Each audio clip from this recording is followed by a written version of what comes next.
We're connected through cooking in the All-South Kitchen. Kari Williams from Texas Roadhouse in Pelham joins us here. We're continuing to give you ideas about those football watch parties and also those tailgating parties. But before we do that, I do want to mention the event happening Tuesday, September 9th. We got the Pelham Fire Department, I guess the Pelham Police Department, and a rib eating contest. Oh, I'm so excited. Yeah. So we haven't done Rib Fest in a while. Okay. So we've started it back up for 2025.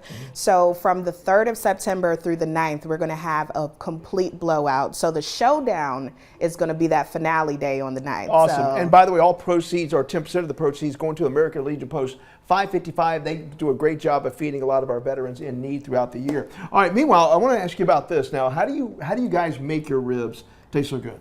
So first things first, you got to pick a quality meat, right? Okay. So you select your rib, a beautiful, fresh rib. Depending on your fat to meat ratio, you can decide. It's your preference.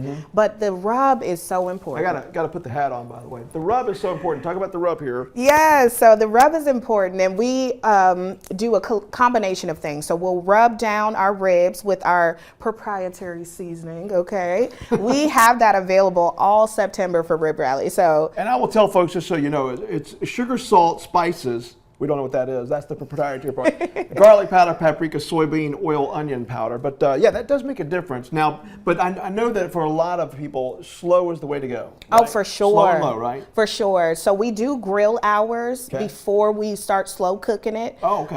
And then we cook it with an extra little tidbit of liquid smoke to add that grill flavor into it while it's in the oven as well. Okay. So that is where that juicy fall off the bone comes in. And how many hours would you say, and at what temperature, if you're So advising people typically at home? about 2. 2, okay. So we do grill it about 5 minutes on each side just to get those lines and get some of that char on it. Okay. And then when you put it in the when you bake it in the oven, you want to do it at least 2 or so hours. Okay. When it starts falling off the bone, you know that it's ready. Now, we see the setup right here. Anybody can come up with this. You can buy this at any store to get the setup here. I want to ask you about your grilled chicken, though, and what you guys do to make that taste so good.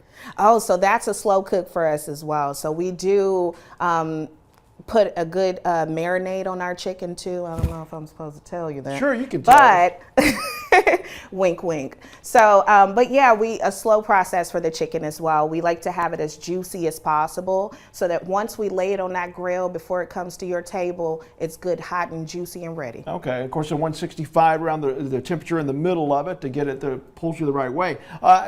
In terms of Rib Fest, by the way, people can win something. Is that right? Oh yeah, so how does we're that work? giving out 4,000 of these envelopes here, and everybody is a winner. Okay. It goes from anywhere from a voucher for a meal to any of the big 3 prizes being ribs for a year, a TV, or even a barbecue grill.